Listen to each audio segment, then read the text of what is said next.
If you're watching this, you're probably stuck in tutorial hell.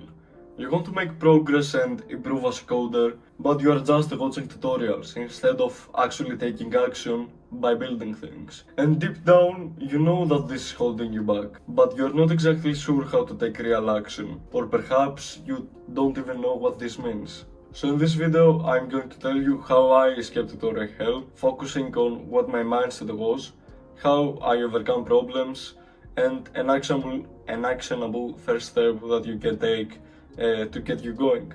Let's begin.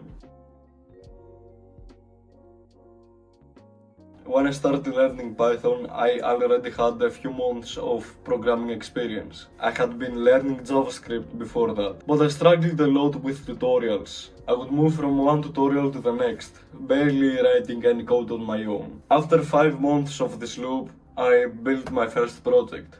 And it was real bad, but that's not my point. You're probably able to relate to this. You spend months just watching tutorials, waiting for the perfect moment to finally start building something. When I started learning Python, I wasn't having any of this. I bought a huge Udemy course and I made sure that I was frequently implementing what I was learning. Then summer break came, and I used that time to build my first ever Python project. A small minigame using Pygame. I spent the entire summer working on it, and the amount of knowledge that I got could not be compared to any tutorial. Since then, I'm consistently working on projects, and as a result, I gain new knowledge that tutorials cannot offer me. So now let me help you better understand my story, what actually helped me overcome tutorial hell. Let's go over my mindset. Just start coding. Yeah, it's really that simple, but most people don't actually do it. Right now you might be afraid of writing bad code. The thing is that your first few projects will be bad. And that's normal. The way you write better code is by building more projects, by practicing. To do that, you must just sit down and start. Literally, just open your editor, pick up a small project idea, and start coding using the knowledge you already have. Stop overthinking. Now you might ask, oh, what if I get stuck? You will, but that's perfectly normal. We'll talk about what to do in those moments thoroughly in the next part. For now, let's focus on the mindset. There's a book called The 10x Rule that has had a large influence on my mindset. One of its core ideas is, don't wait until you are confident. Take massive action even if you're not sure exactly what you are doing. You will figure things out along the way. That's exactly what I did. I stopped waiting for the perfect moment and just started coding, and trusted that I would figure things out along the way. The book also explains that people who fail often overplan and hesitate, while successful people just take action, and a lot of it. Of course, have some sort of plan, set your goals, but for now, just don't get lost in the details. Instead, do what successful people do. Start taking action, and a lot of it. Once you know what you have to do, in your case to build projects, you must just sit down and take action. Even if you aren't sure about the details, you're going to figure out things along the way. This brings me to something I often say in my videos. Start building using the knowledge you already have. What I mean by this is that you don't have to know the features of Python in order to write a program with it. Just start coding using what you already know. In the next part, I want to talk about what to do when you get stuck.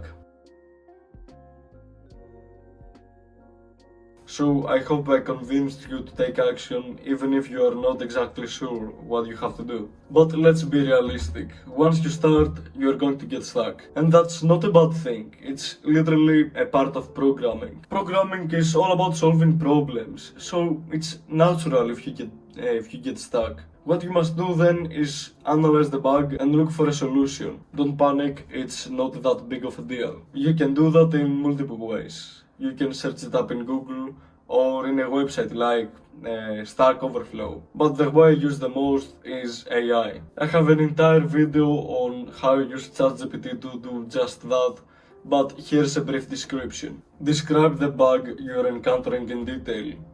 Then ask it to lead you to the solution and not just give it to you. And if you don't understand the explanation, ask it to break it down further. Don't just blindly copy and paste the solution. Try to get to it by yourself using AI as a guide. Otherwise, you won't really learn anything by building stuff. Now in the final part of this video, let me give you practical steps you can follow in order to do what we talked about. Step 1. Pick up a small project idea. Ideally something that you like. For me, this was stuff like a Morse code translator, or a project that regards mathematics, or a live weather app. Then know that it's okay to have a small plan or to-do list for your project. But the thing is that you must not let planning turn into procrastination. The goal here is to start. Step 2. Start coding using the knowledge you already have. Just start using the things that you know, and you'll figure out anything else that you need along the way. I don't know, I think I'm not conveying you the importance of just taking action without overthinking. It's why most people who pick up coding give it up after a while. They don't take action and thus they aren't making progress. Step 3. When you get stuck, don't worry, it's perfectly fine. Try solving it on your own, and if that doesn't work, use tools like Google, Stack Overflow and ChatGPT. When you use AI, be careful not to let it do all the work for you. Otherwise, you won't really learn anything. Instead, try to get to the solution by yourself using AI as a guide. Describe the bug clearly, ask it to help you get to the solutions by yourself, and ask for explanations if something isn't clear. Be careful not to copy and paste the solution, and make sure that you really understand the solution. Anyway, that's all I have to say for this video. I hope that if you're a beginner trying to surpass tutorial hell, this video will prove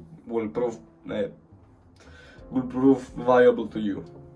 If it didn't, please tell me why so that I can improve. Anyways, if it helped, press the subscribe or the like button, and remember to start building using the knowledge that you already have. Take care.